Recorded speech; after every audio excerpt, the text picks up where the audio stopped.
Mel Covey was slated to be here, and he couldn't make it. I'm going to just fill in because I think I know what he wanted to say.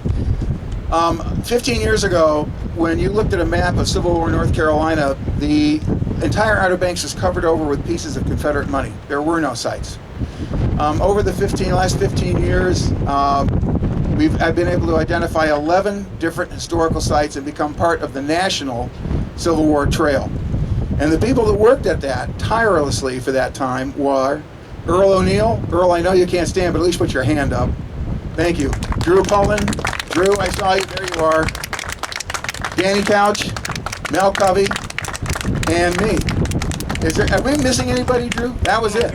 And since then it's grown, and we're terribly pleased to have you all here and commemorate this. This is a real achievement for all of us.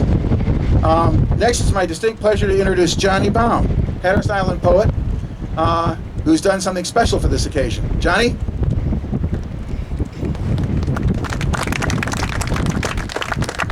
Thank you very much, Jeff. Good afternoon. Good afternoon. For this occasion, I wrote a special poem after going on my computer and researching the Hotel Avery in Minnesota. Memorial.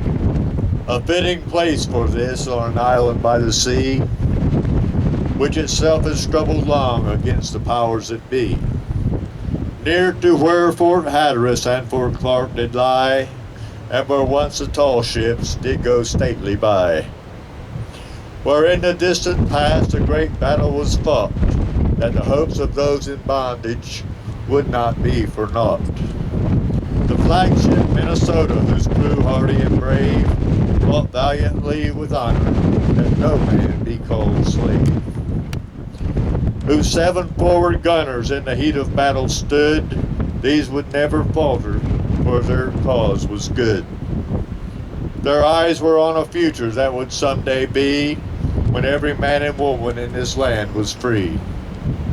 It was for their families, their children yet unknown, that they stood so proud, together yet alone.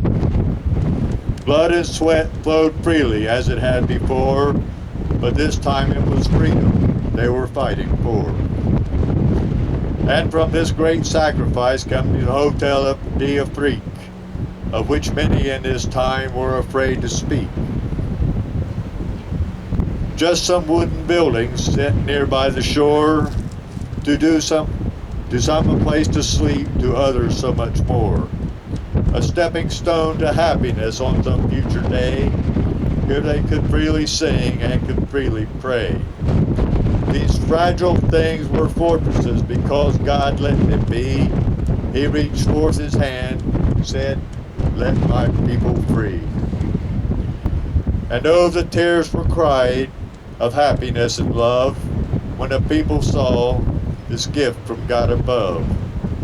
The journey would be long, for it had just begun, for every mother's daughter and every father's son. But this was a beginning, and hope did fill the air, for every soul that sought a bit of solace there. Now we honor them, their courage and their pride, who marched into the future and did not slow their stride. God bless it.